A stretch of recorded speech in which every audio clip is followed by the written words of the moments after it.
What's up, guys? Excuse the mess around the wicked edge.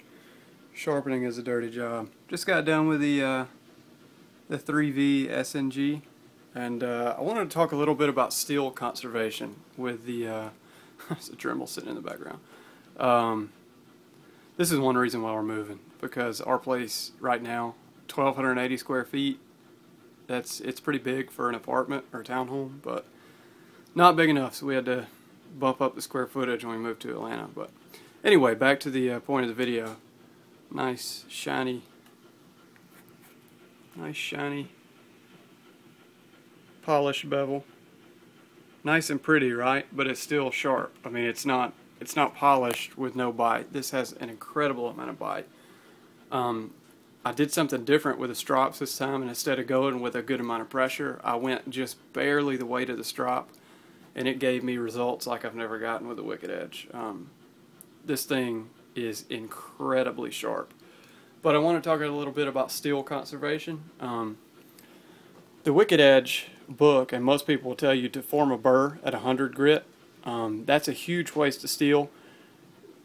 The end result with this system, since it's fixed, I mean the angles are fixed, you could form a burr at 1,000 grit. You could work from 100 to 200, 400, 600, 800, and then finally form a burr at 1,000 grit, and then strop it out or use the ceramics, and you will get the same results as if you formed a burr at 100 grit stone. There is no point in forming a burr at that low of a grit. What I do, I'll start with a 50/80s, and I'll go ahead and set the bevel most of the way. Then I'll jump to the 100 and refine it a little bit more, then jump to the 200 and refine it a little bit more. And keep in mind, I have not yet apexed the edge. If I run Sharpie down the edge, the stone will take off Sharpie on most of the edge, but at the very apex you'll see a black strip, and that's because I haven't apexed the edge yet. When I jump to the 400 and 600s, that's when I'll choose to go ahead and form my burr, aka go ahead and apex the edge. I will apex it on both sides, and then I will work one side at a time plus alternating strokes from every step beyond that.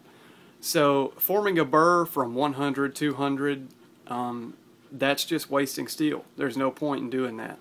You will get the same results forming a burr at 400 or 600 or even 800 as you do forming a burr at 100. The only difference will be is that you save much more steel forming a burr at the higher grits than at the lower grits.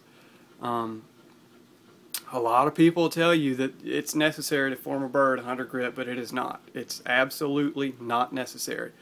I formed a burr at 600 grit on this edge, 600 grit, and I want to show you. Broke the hair, broke the hair again. Go ahead and feed some more hair out. Sorry, in front of the camera. But can you see?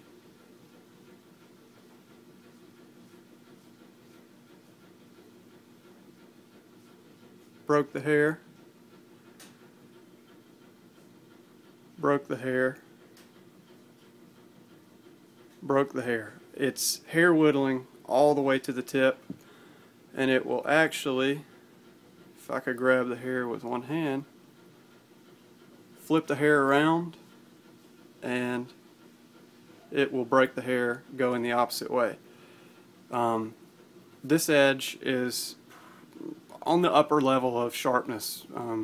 I think it's attainable, and I formed a burr at 600 grit, like I said. There is no point at forming a burr on the lower grits. If you're doing that purposefully to grind away some damage or something, that's fine. But if you're all about conserving steel and you're forming a burr at 100 grit or 200 grit, it's just a waste of steel. Anyway, that's all I wanted to say. I sharpened this at 16 degrees per side, so it's 32 degrees inclusive. Have it set at 19 and 20. You always have to have the Wicked Edge set higher on this side, depending on the thickness of the knife. You'll have to set this either 1 or 2 degrees beyond what you set this, just because this side is fixed, this side moves, so the further out this jaw goes, the further out you have to move this arm to compensate for the angle. But I had this set at 18 or 19, 20, and both are set at exactly 16 degrees. So when the arm is on the edge, it's 16 degrees. So it's 32 degrees inclusive. Hair whittling up the full length of the edge, and I only formed a burr at